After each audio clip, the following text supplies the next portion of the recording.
My name is Brooke Anderson, and at 34 years old, I never expected my 16-year-old daughter to save me from my own family. That warm July evening at my parents' 40th anniversary celebration should have been perfect. The country club glowed with golden light, champagne flowed, and smiles seemed genuine. But throughout dinner, I noticed Madison growing increasingly uncomfortable, her eyes darting between her grandparents and my ex-husband. When the anniversary cake appeared, she suddenly gripped my arm. "Mom," she whispered urgently, "we need to go. Now." I stared at her confused. "Why?" Her eyes hardened. "I will tell you in the car." If you're watching this video right now, please hit the like button and subscribe to support my channel. I would love to know where you're watching from. So drop your location in the comments below as I share how my daughter's instincts revealed a betrayal I never saw coming. My relationship with my parents, Richard and Diana Wallace, had always been complicated. Growing up in their affluent New England household meant high expectations and conditional approval. My father built a successful real estate development company from scratch, and my mother managed their social standing with military precision. Love came with achievements, and disappointments were remembered forever. I thought I had finally earned their respect when I married Nathan Pearson, the son of one of my father's business associates. My parents adored Nathan from the beginning, his business degree, his ambition, his charm at social functions. For 10 years, I believed we had a solid marriage, even as Nathan grew more controlling and distant. When I discovered Nathan's affair with his 25-year-old assistant Kayla last year, my world imploded. The divorce was bitter, leaving me struggling financially with 2 children, Madison, my perceptive, strong-willed 16-year-old, and Ethan, my sweet, sensitive 8-year-old son.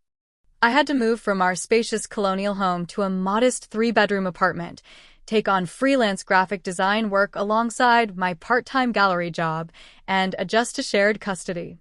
To my surprise, my parents seemed supportive during the divorce. They called more often, sent gifts to the children, and invited us for Sunday dinners. I was grateful, believing they had finally chosen me over appearances. Only Madison remained skeptical. "They look at you differently now, Mom," she told me one evening. "Like you're some project they need to fix." I dismissed her concerns as teenage hypersensitivity. "They're trying to help, honey. It's their way of showing love." Madison just shrugged. But the tension between her and her grandparents grew over the months. She would decline dinner invitations, claiming homework or friend commitments. When forced to attend, she was polite but distant, observing more than participating. Ethan, however, blossomed under his grandparents' attention. They took him fishing, to baseball games, and bought him expensive gifts I couldn't afford. My father started talking about Ethan attending his alma mater someday. "The Wallace legacy continues," he would say, ruffling Ethan's hair while never quite meeting my eyes. When my parents announced their 40th anniversary celebration, I saw it as an opportunity for healing. A grand affair at the Oak Ridge Country Club with over 100 guests, family, friends, business associates, all gathering to celebrate their enduring marriage. I spent weeks preparing. I couldn't afford a new dress, so I altered one from before the divorce. I helped my mother with invitation lists and menu selections. I even created a commemorative photo album, carefully curating images from their 4 decades together. Madison watched my efforts with concern. "Why are you trying so hard, Mom? They never do this much for you." "Because that's what family does," I replied, believing my own words. "We show up for each other." The day of the party arrived with perfect June weather. I spent hours helping Madison get ready, persuading her to wear the emerald green dress my mother had purchased. "Just for a few hours," I promised. "It will make Grandma happy." When we arrived at the country club, my breath caught at the elegant transformation. White roses and lilies adorned every table. Crystal chandeliers sparkled above the dance floor. A string quartet played softly in the corner. My parents stood at the entrance, my father distinguished in his tuxedo, my mother radiant in silver beaded gown, greeting guests like visiting royalty. Brooke, darling, my mother air-kissed my cheeks. You look comfortable. And Madison, don't you look lovely in that dress? I knew that color would bring out your eyes. My father barely glanced at me before scooping Ethan into his arms. There's my boy. I've got a special seat for you right next to Grandpa at the head table. I felt the first twinge of unease, but pushed it aside. This was their day, after all. The hall filled quickly with familiar and unfamiliar faces. Distant relatives, business partners, country club friends. I circulated, playing the role of dutiful daughter, accepting condolences about my divorce with practiced grace. Yes, it's been challenging, but we're adjusting. The children are resilient. No, I'm not dating yet. Everything seemed to be going smoothly until I spotted them at the entrance. Nathan, looking prosperous in a tailored suit, with Kayla on his arm. Her blonde hair cascading over a designer dress I could never afford. My stomach clenched. Did you know they were coming? I whispered to my sister-in-law Rachel. She looked uncomfortable. I assumed you knew. Your mother sent them a personal invitation. Before I could process this information, my parents were greeting Nathan and Kayla with enthusiastic hugs. My father clapped Nathan on the back like a long-lost son while my mother admired Kayla's dress. I stood frozen, watching this warm reunion with the man who had betrayed me and the woman who had helped him do it. When I finally caught my mother's eye, she gave a small shrug. Bygones, darling. Nathan's practically family.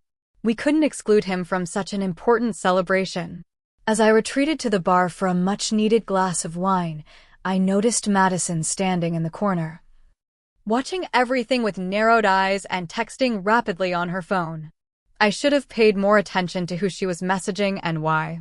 I should have recognized the first warning signs. Instead, I took another sip of wine and told myself to get through the evening with dignity. The Oak Ridge Ballroom hummed with conversation and laughter as the celebration hit full stride.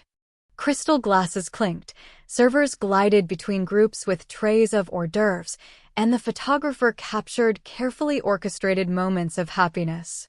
I maintained my smile despite the growing discomfort of watching Nathan and Kayla move through the crowd, accepting congratulations on their recent engagement. You're handling this so well, my cousin Melissa whispered, squeezing my arm. I would have thrown my drink in her face by now. I'm trying to be mature for the kids, I replied, scanning the room for Madison and Ethan. My son was easy to spot, proudly attached to my father's side as they greeted important business associates. My father's hand rested possessively on Ethan's shoulder as he introduced him to everyone as the future of Wallace Enterprises. Madison was harder to locate. I finally spotted her in a quiet corner, engaged in what appeared to be an intense conversation with my mother's sister, Aunt Linda. Madison's posture was rigid, her expression serious as she listened to Linda, who kept glancing nervously around the room. When they noticed me approaching, the conversation abruptly ceased. Everything okay over here? I asked lightly. Just catching up with my grandniece, Linda replied with forced brightness. She's become such an observant young woman. Madison's eyes met mine briefly. We were discussing family history, she said flatly. Before I could probe further, the chiming of a glass announced the first toast. My father stood at the center of the room, commanding attention as he always did. Diana and I are overwhelmed by your presence here tonight, he began, raising his glass toward my mother. 40 years ago, I made the best business decision of my life. Polite laughter rippled through the crowd. Marriage is about building something lasting together, he continued. About making difficult decisions for the greater good of the family. Sometimes that means prioritizing the future over temporary discomforts. His eyes drifted to Nathan, then to Ethan, then briefly to me with an expression I couldn't quite decipher. Today, we're not just celebrating the past. We're securing the future. To family legacy and wise investments. The guests enthusiastically raised their glasses, though a few exchanged confused glances at the unusual anniversary toast. As dinner progressed, I attempted to enjoy the excellent meal despite my growing unease. Madison had barely touched her food and kept checking her phone under the table. Ethan, meanwhile, had been moved to sit between my father and Nathan, who were engaged in animated conversation that hushed whenever I approached. During the dessert course, I excused myself to the restroom and nearly collided with Aunt Linda in the hallway. "Oh, Brooke," she startled. "I've been meaning to find you alone. Is everything all right? You seemed intense with Madison earlier." Linda glanced around before speaking in a low voice. "I'm concerned about some conversations I've overheard. Your father and Nathan have been discussing financial arrangements that seem unusual." "What kind of arrangements?" "Something about transferring property to secure against liabilities. They mentioned your name and words like irresponsible and unpredictable." Linda squeezed my hand. "I know Richard can be controlling, but this feels different. Just be careful." Before I could press for details, my mother appeared at the end of the hallway. "There you are, Linda. The photographer wants the sisters' photo now." With an apologetic glance, Linda hurried away, leaving me with a growing sense of dread. When I returned to the table, Madison was gone. Ethan was now sitting on Nathan's lap, looking at something on Nathan's phone, both laughing. My mother stood nearby, beaming at them with approval I rarely received myself. "Where's Madison?" I asked, scanning the room. "That girl," my mother sighed. "So moody lately." She said something about checking the terrace. I found Madison outside, her back to the party, speaking intently on her phone. "Yes, that's exactly what the document said. I need to know if that's even legal." She noticed me and quickly ended the call.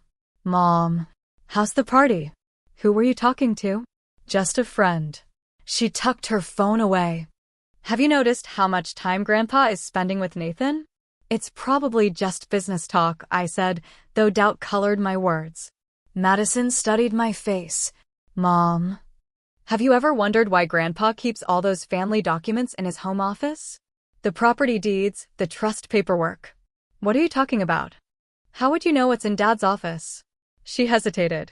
"The last time we visited, I needed a quiet place to study. Grandma said to use Grandpa's office since he was golfing." Her eyes held mine. "I saw papers on his desk with your name and Nathan's. There were red flags all over the place. Literally, red sticky flags marking sections about asset transfers and custody." A chill ran through me despite the warm evening. "Madison, those are private business documents you shouldn't have been looking at. Even if they're about you?" "About us." She looked frustrated. "Why aren't you more concerned?" Before I could respond, the doors to the terrace opened as servers prepared for the cake cutting. Madison gave me a long look. "Just watch them carefully, okay? Especially how they interact with Nathan." Throughout the next hour, I found myself doing exactly that, observing interactions I might otherwise have missed. My father's hand on Nathan's shoulder, guiding him to meet specific business associates. My mother showing Kayla family jewelry that had once been promised to me. Nathan's familiar comfort in my parents' inner circle, as though the divorce had never happened. Most disturbing was how they positioned Ethan between them in photos, my father, Nathan, and my son, while excluding me.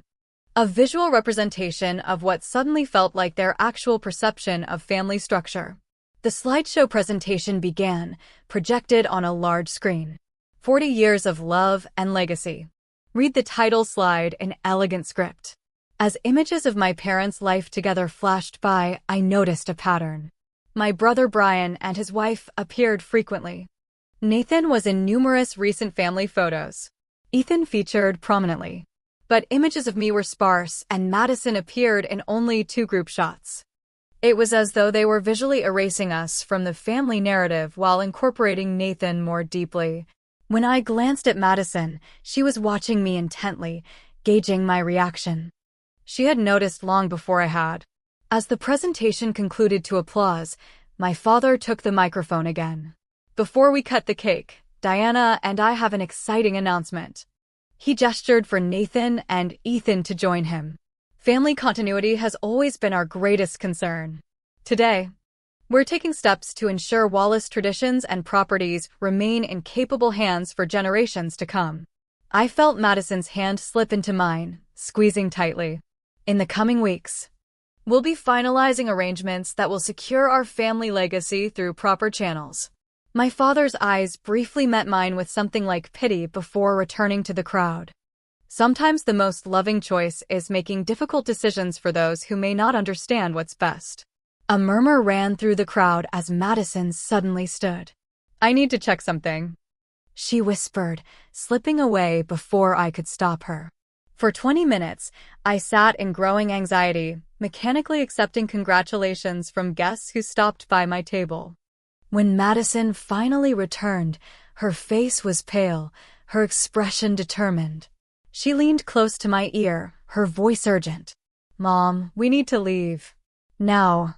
We can't just leave, I whispered back, conscious of the nearby guests. This is my parents' anniversary. Ethan is enjoying himself. Madison's eyes flashed with unusual intensity.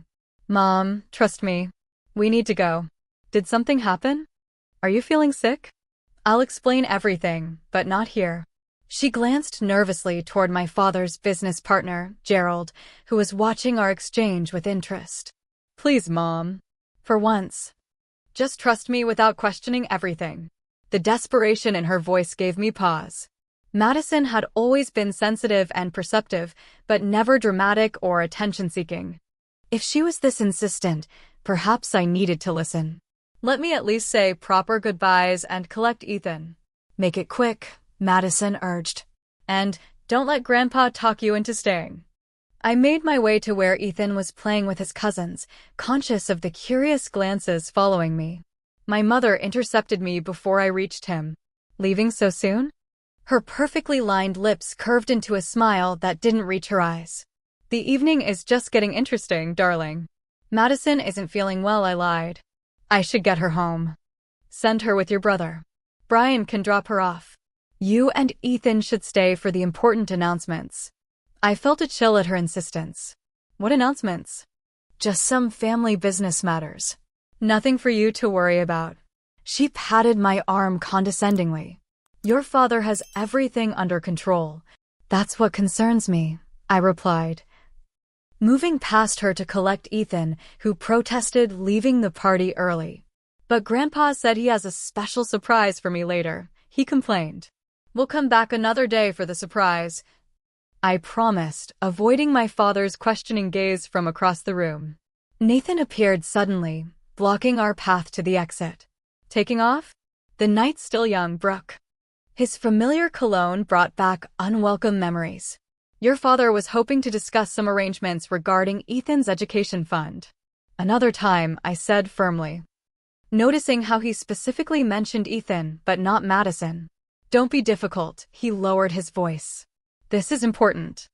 Your parents are trying to help secure Ethan's future since you're clearly struggling financially. His eyes traveled dismissively over my altered dress. Madison stepped between us. We're leaving now, she stated with unexpected authority. Ethan, take Mom's hand.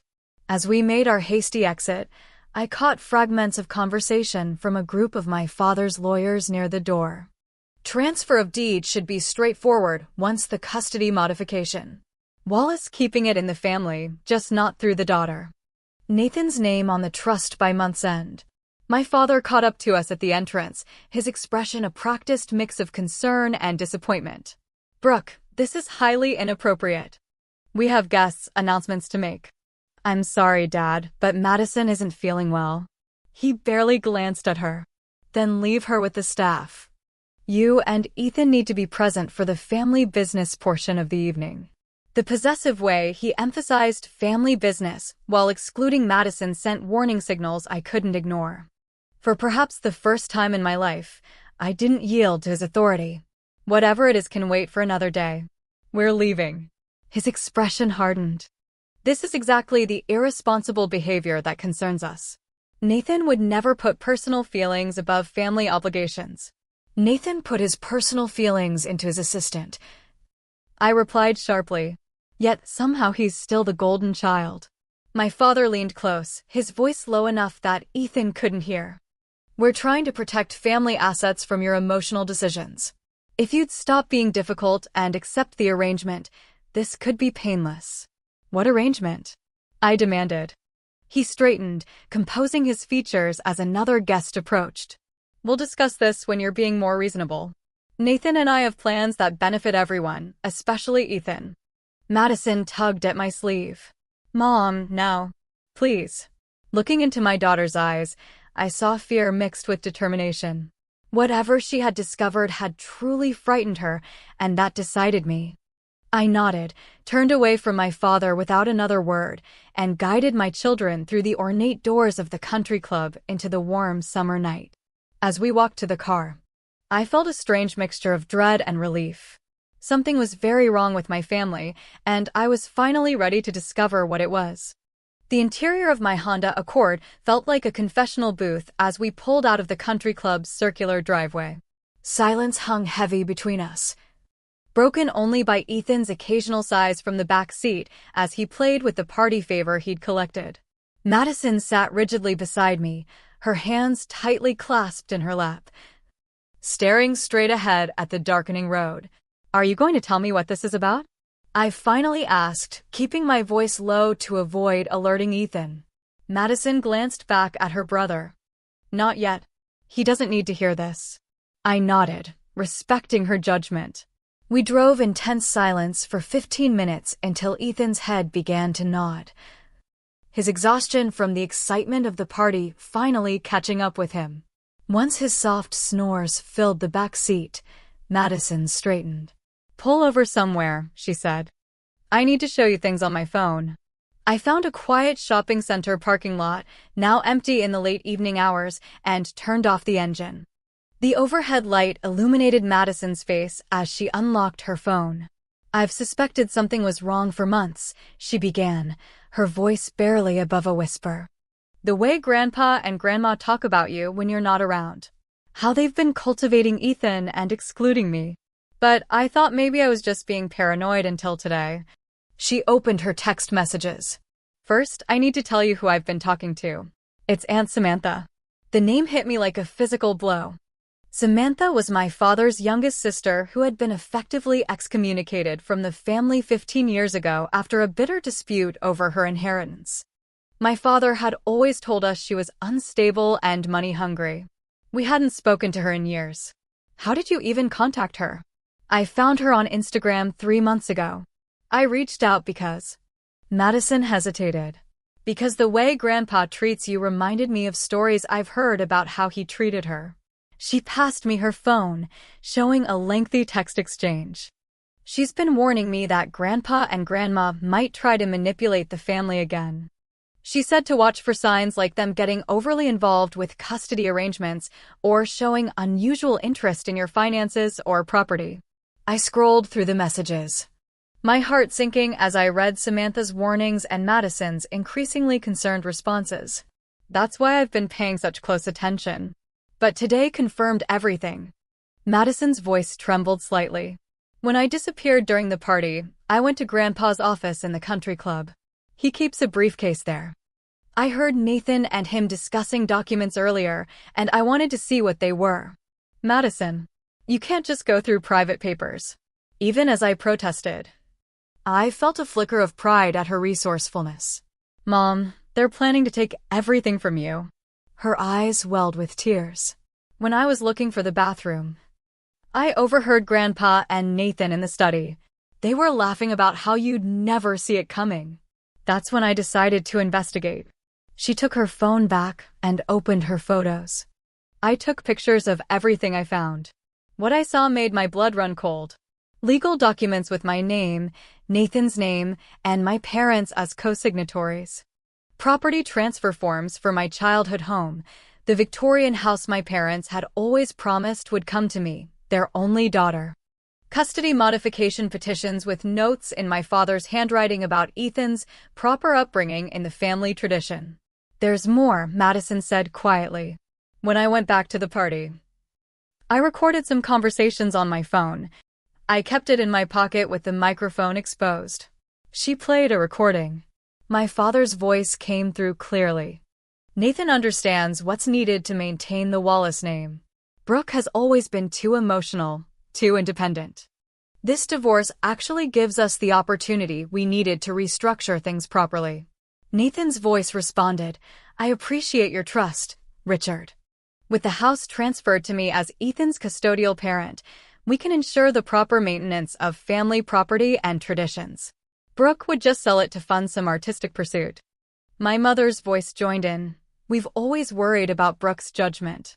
Remember that inappropriate teacher she dated in college? Or the year she wanted to be a photographer? Thank goodness you've remained close with us, Nathan, despite the divorce. You're still the son we always wanted."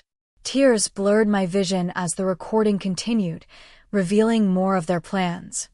Contesting our divorce settlement to transfer more assets to Nathan, building a case for increased custody of Ethan based on my financial instability, and systematically excluding Madison, whom they considered too much like her mother, questioning everything. "They've been telling Ethan things too," Madison said softly. "Little comments when you're not around. Grandma told him that if he lived with Dad, he could go to special schools and have more opportunities. That you're holding him back." The betrayal cut so deep I could barely breathe. My own parents, conspiring with my ex-husband to take my son and my inheritance, planning it at their anniversary celebration, using the event as cover for their schemes. "I couldn't let you stay there while they announced whatever they were planning," Madison explained. Aunt Samantha said Grandpa did something similar to her at a family event, blindsided her publicly so she couldn't react without seeming hysterical. I reached for Madison's hand, holding it tightly. "Thank you," I whispered, my voice breaking. "For paying attention when I couldn't see what was happening. For being brave enough to investigate. For getting us out of there." She squeezed back. "I was so afraid you wouldn't believe me. You always want to see the best in them. I believe you now." I started the car with shaking hands. "Let's go home and figure out what to do next." As we drove through the darkness toward our modest apartment, I realized two things with perfect clarity. My daughter had saved me from my own blind loyalty, and tomorrow would begin a battle I never expected to fight against my own family. Sleep eluded me that night. After tucking Ethan into bed, I spent hours at my kitchen table with Madison, reviewing the evidence she had gathered and searching for additional confirmation. Around midnight, she finally succumbed to exhaustion, collapsing on the couch with her phone still clutched in her hand. I covered her with a blanket, marveling at the strength and maturity she had shown. Alone with my thoughts, I opened my laptop and began my own investigation. First, I checked an old email account I had shared with Nathan during our marriage. He had never changed the password, assuming I no longer used it. There, in the drafts folder where he often stored notes to himself, I found messages outlining his discussions with my father. Richard agrees transfer of property should happen before school year. Custody modification to follow. Brooke distracted by gallery work, unlikely to notice legal notices. Another draft, dated just 3 days earlier. Anniversary party, perfect opportunity to announce arrangements. Diana concerned about Brooke's reaction, but Richard confident family pressure will force compliance. My hands trembled as I continued searching. In the sent folder, I discovered emails to our family attorney requesting information about modifying child support and custody agreements based on changes in living arrangements and financial circumstances. At 2 a.m., driven by a mixture of insomnia and determination, I did something I hadn't done in 15 years. I searched for Samantha Wallace online and found her contact information through her business website. Without allowing myself to hesitate, I sent her a text message. "Samantha, this is Brooke. Madison showed me everything. I need to talk to you about Dad." To my surprise, she responded almost immediately.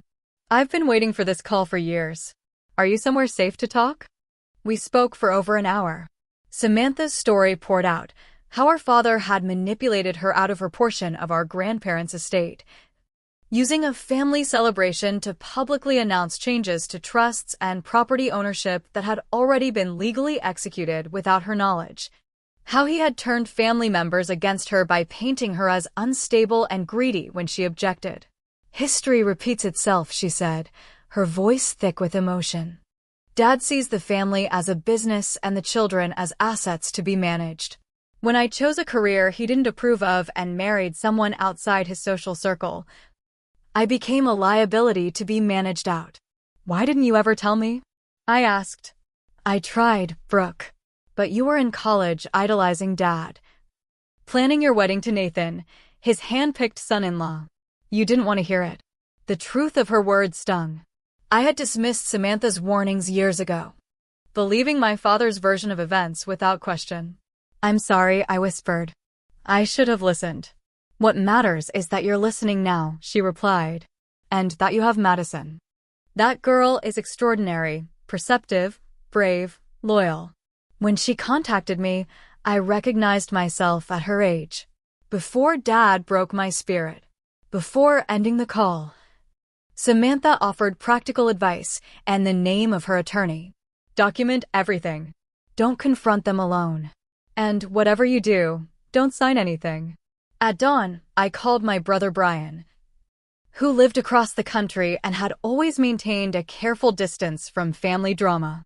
To my surprise, he confirmed much of what Madison and Samantha had revealed. I've heard Dad and Nathan discussing the property transfers, he admitted reluctantly. I didn't know how to tell you. Dad made it sound like it was for tax purposes, beneficial for everyone. Including me?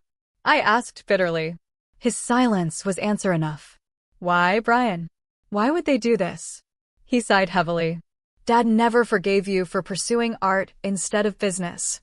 Then when you started questioning Nathan's financial decisions during the divorce, well, in Dad's mind, you became a threat to the family wealth.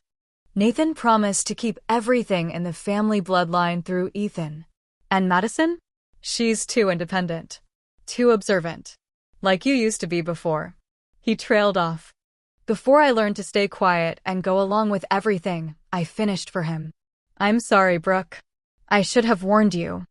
After feeding Ethan breakfast and sending him to play with the neighbor's son, I made the call I had been dreading.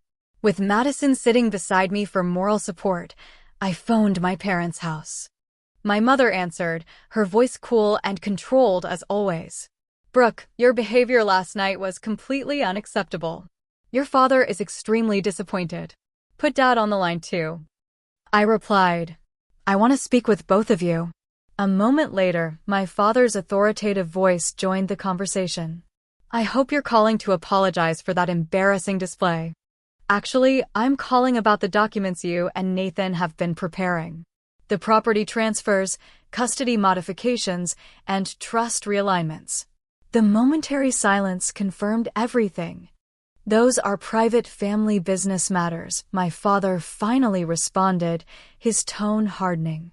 Matters that wouldn't concern you if you had shown better judgment in your personal life. They concern me directly since they involve my children and my inheritance. An inheritance is a privilege, not a right, my mother interjected. Your father earned everything we have. He has the wisdom to determine its proper distribution. By giving it to my ex-husband instead of me? By helping him take custody of my son. Don't be dramatic, my father dismissed. We're simply ensuring family assets remain protected and properly managed. Your financial decisions since the divorce have been concerning, to say the least. You mean my decision not to let Nathan control all our money? Or my refusal to give up my career to be a proper society wife? We've always supported your little hobby at the gallery. My mother said condescendingly. Nathan understands business, my father continued. He knows how to maintain family wealth and position. Ethan deserves the opportunities that come with proper management of those resources. And Madison? I challenged. What opportunities have you planned for her? Their telling silence spoke volumes. Madison is headstrong, my mother finally offered. Like Samantha was. Not particularly interested in family tradition. The casual dismissal of my daughter ignited something primal within me. Let me be perfectly clear, I said, my voice steadier than I felt. I know everything about your plans. I have copies of the documents, recordings of your conversations with Nathan, and witnesses to your manipulation of Ethan. You're being hysterical, my father snapped. This is exactly why we needed to take measures. Your emotional instability. Is this how you justified what you did to Aunt Samantha too? I interrupted. The shocked silence that followed told me I had struck a nerve. I've spoken with Samantha, I continued. And Brian. I know this isn't the first time you've manipulated family members out of their inheritance or used public family events to force compliance. You've been speaking with Samantha? My mother's voice rose with indignation.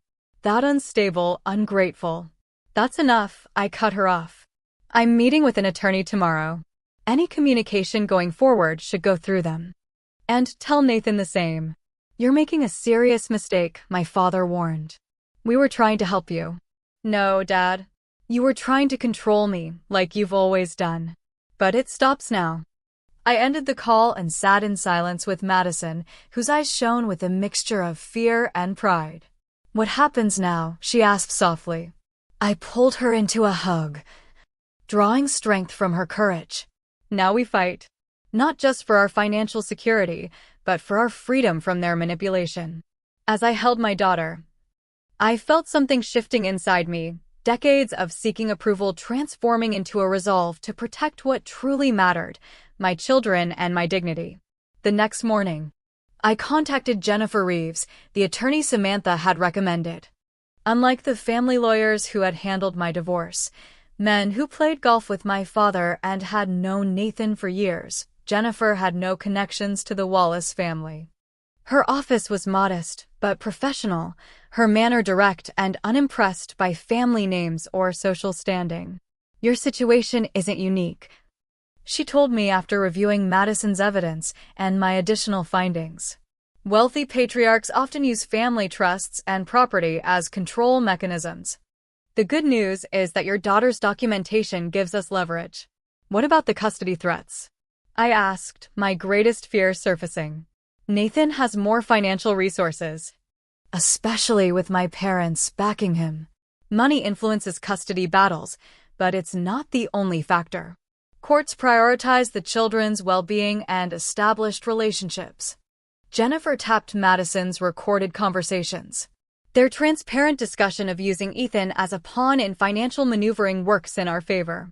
She outlined a strategy that began with legal notifications preventing any property transfers without my consent, followed by formal documentation of the attempts to manipulate custody for financial gain. We'll also need to address your son, she advised gently.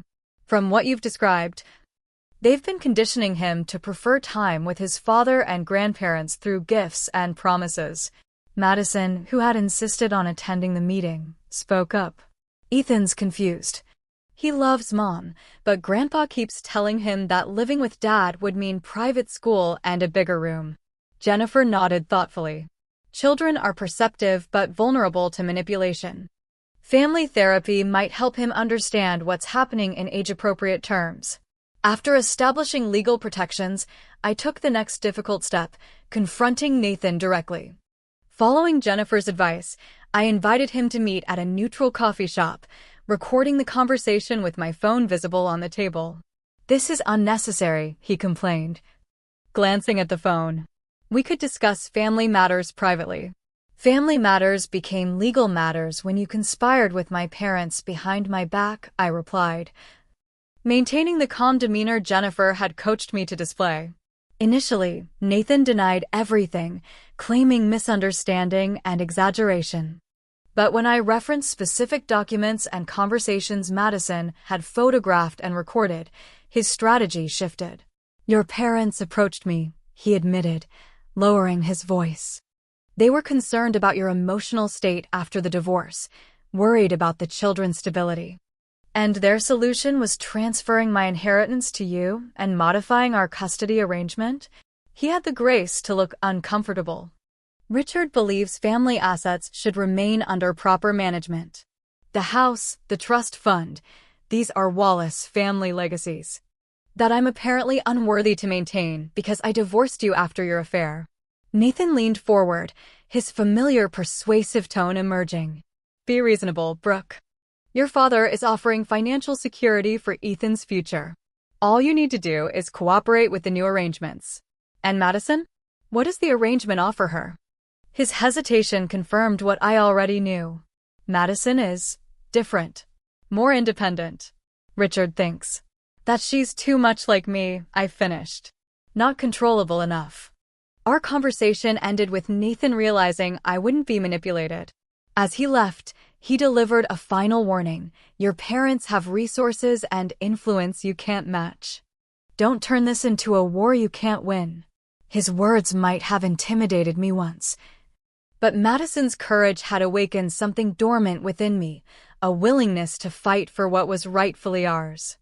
The next weeks unfolded in a careful strategy of legal maneuvers and emotional healing.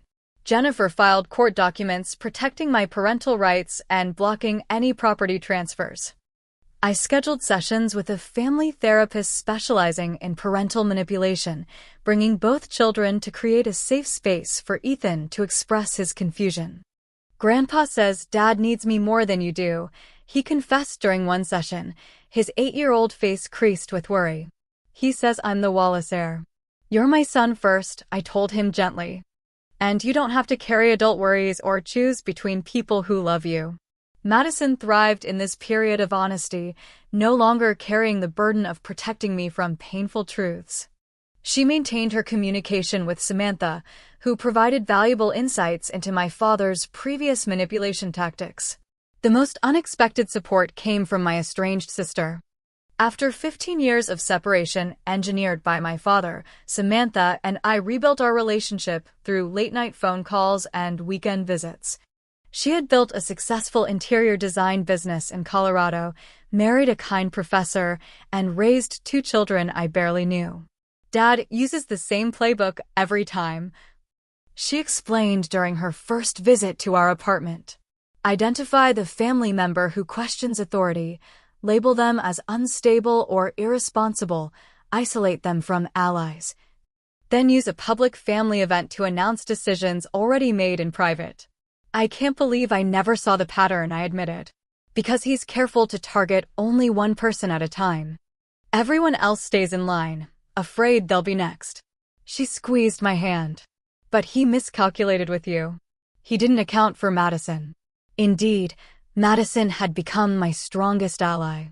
While I navigated legal proceedings and emotional processing, she maintained detailed records of every interaction with my parents and Nathan, created a timeline of their manipulation attempts, and even helped Ethan understand the situation in terms he could grasp. Mom isn't taking you away from Dad or Grandpa, I overheard her explaining to her brother one evening. She's making sure everyone plays fair. Like when you and Jaden make rules for your video games so no one cheats. My brother Brian eventually chose sides as well, sending copies of emails and financial documents my father had shared with him, providing further evidence of the coordinated effort to disinherit me. He remained physically distant, unwilling to directly confront our parents, but his information proved invaluable. The most painful part of this period was accepting that my relationship with my parents might never recover. For all my life, I had sought their approval, adjusted my behavior to earn their love, and interpreted their control as concern. Now I saw clearly the conditional nature of their affection, available only when I complied with their vision for my life. 3 months after the anniversary party, we reached a turning point. Jennifer called with news that Nathan wanted to meet, without lawyers or parents involved. He's feeling the pressure, she explained. Your father's plans are stalled by our legal actions. And Nathan's new fiancée is apparently uncomfortable with the custody battle publicity. I agreed to meet him, again in a public place with Madison's support. This time, Nathan appeared without his usual confidence. This has gotten out of hand, he began. The lawyers, the court filings. It's affecting Ethan. It's affecting your wedding plans, you mean? Madison muttered, earning a sharp look from her father. I'm willing to withdraw my support from your father's property transfers, Nathan offered, and maintain our original custody arrangement. In return, I want you to drop the allegations of parental manipulation. I studied my ex-husband, the man I had once loved, the father of my children, now revealed as willing to use our son as leverage for financial gain. Why the change of heart? I asked. He glanced away. Kayla thinks the situation looks problematic. Her parents are concerned about the family dynamic they're marrying into. In other words, his new in-laws had standards his behavior wasn't meeting. "I'll consider it," I replied. "But I need everything in writing, and any agreement needs to include protection for both children's inheritance rights." As we negotiated terms, I realized something fundamental had shifted. For the first time, I was engaging with Nathan as an equal, not as the accommodating wife who had deferred to his financial decisions for a decade. Later that week, we scheduled a family therapy session with Ethan.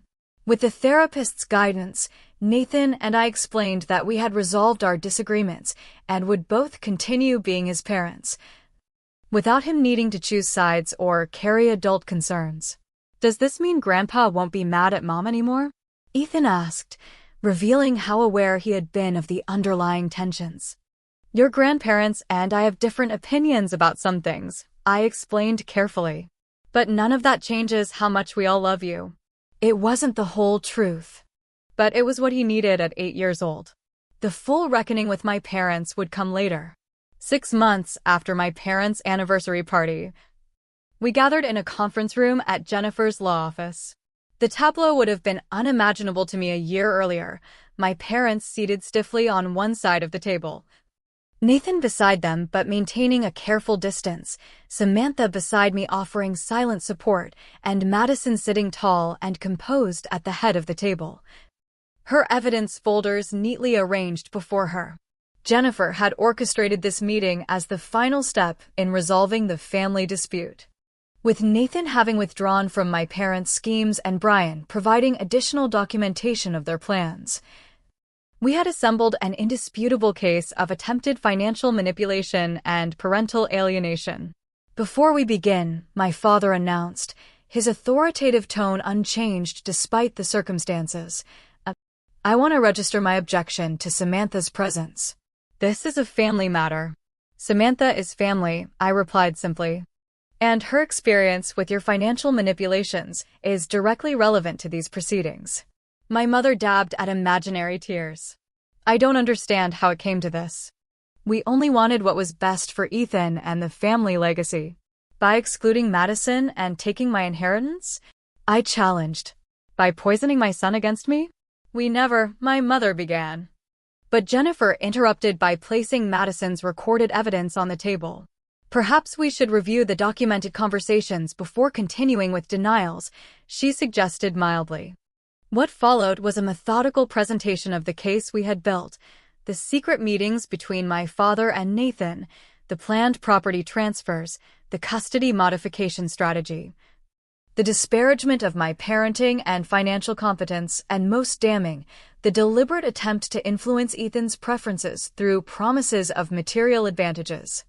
My father's face grew increasingly rigid as Jennifer outlined the potential legal consequences, not just blocking of the property transfers, but possible civil claims for attempted parental alienation and breach of fiduciary duty in his role as trustee of family assets.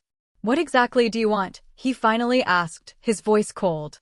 Jennifer slid a document across the table. "Ms. Anderson's terms are straightforward. First, a legally binding agreement that all inherited family property designated for her in previous trust documents remains intact and under her sole control." My father began to object, but his own lawyer placed a restraining hand on his arm. "Second, a formal acknowledgement that both Madison and Ethan have equal standing as beneficiaries of any family trusts or future inheritances, with neutral third-party trustees replacing Mr. Wallace." My mother gasped at this effective removal of my father's control over family assets. Third, a structured communication plan for grandparent visitation that includes professional supervision until trust can be rebuilt. "This is outrageous," my father sputtered. "We don't need supervision to see our own grandchildren. The recordings of you deliberately undermining Ms. Anderson's relationship with her son suggest otherwise," Jennifer replied calmly. The negotiations continued for hours, with occasional heated exchanges and tense silences.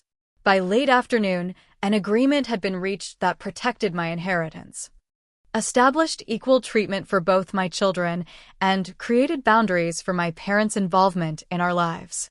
As we prepared to leave, my father made one final attempt to assert control. I hope you're satisfied, Brooke. This vendetta has damaged relationships that may never recover. Madison, who had remained remarkably composed throughout the proceedings, finally spoke. Grandpa, with respect, you damaged those relationships when you decided Mom and I were disposable. We're just creating consequences for your choices. The simplicity and truth of her statement hung in the air as we departed, leaving my parents to contend with the aftermath of their failed manipulation. The months that followed brought significant changes to our lives. With my inheritance secured, I was able to purchase a small but comfortable house with room for both children. I expanded my work at the gallery from part-time to full management, finding financial stability and creative fulfillment I had suppressed during my marriage. Madison blossomed without the weight of family secrets, developing a close relationship with her Aunt Samantha and cousins she had barely known existed. Ethan gradually adjusted to our new family configuration, especially once the tension of the custody threats dissipated. My relationship with my parents entered a lengthy healing process. The structured visitation plan began with short, supervised interactions that slowly extended as they demonstrated respect for my parental authority. My father struggled most with the new boundaries, occasionally testing limits with gifts or promises to Ethan, but consistent consequences eventually yielded grudging compliance. Nathan, surprisingly, became a more engaged father once freed from my parents' influence. Without the pressure to serve as their surrogate son, he focused more on building genuine relationships with both children, including Madison, whom he had previously sidelined in favor of Ethan. 1 year after the anniversary party that had revealed so much, Madison and I sat on the porch of our new home, watching the sunset and reflecting on our journey. "Do you think Grandpa and Grandma will ever really change?" she asked. I considered the question carefully. People rarely change fundamentally, especially at their age. But they can learn to behave differently when given no alternative. I still don't understand why they did it. They have more money than they could ever spend. Why try to take yours? It was never really about the money, I explained. It was about control. About punishing me for making choices they didn't approve of, divorcing Nathan, pursuing my career, raising you to be independent. Madison nodded thoughtfully. I'm glad we fought back. We wouldn't have one without you, I told her, filled with pride and gratitude. Your perception, your courage in gathering evidence, your willingness to stand up for what was right. You saved us, Madison. She smiled, embarrassed by the praise. I just paid attention. That's exactly what they didn't expect any of us to do. I squeezed her hand. The most valuable lesson from all of this is to trust your instincts. When something feels wrong, it usually is, even if everyone around you acts like it's normal. As we sat in comfortable silence, I reflected on how this painful chapter had ultimately liberated us. For years, I had measured my worth through my parents' approval and Nathan's validation. Now I recognized my own strength, my children's resilience, and the power of chosen family bonds like the renewed connection with Samantha. The inheritance I fought to protect was important, but the true legacy I wanted for Madison and Ethan was the courage to define their own worth, independent of others' expectations or manipulation. Looking at my daughter, perceptive, principled, and brave, I knew that legacy was already taking root. What do you think was the most important thing you learned from all this? I asked her. Madison considered the question seriously. That family isn't just about blood or names. It's about who actually shows up for you, who tells you the truth even when it's hard. As darkness fell around us, I thought about how often we miss the truth that's right before our eyes, how easily we dismiss the perceptions of those we should trust most. My daughter had seen what I couldn't, or wouldn't, see, and her clarity had saved us both. I want to thank you for listening to my story today. It's not easy to admit how blind I was to manipulation from my own family, but sharing this might help someone else recognize warning signs I missed. Has anyone in your life ever noticed red flags you overlooked? Or have you been the one to spot trouble others couldn't see? Please share your experiences in the comments below. And if this story resonated with you, please like, subscribe, and share it with someone who might need to hear that trusting their instincts is the right thing to do. Remember, sometimes the most important truth comes from those we least expect, and the bravest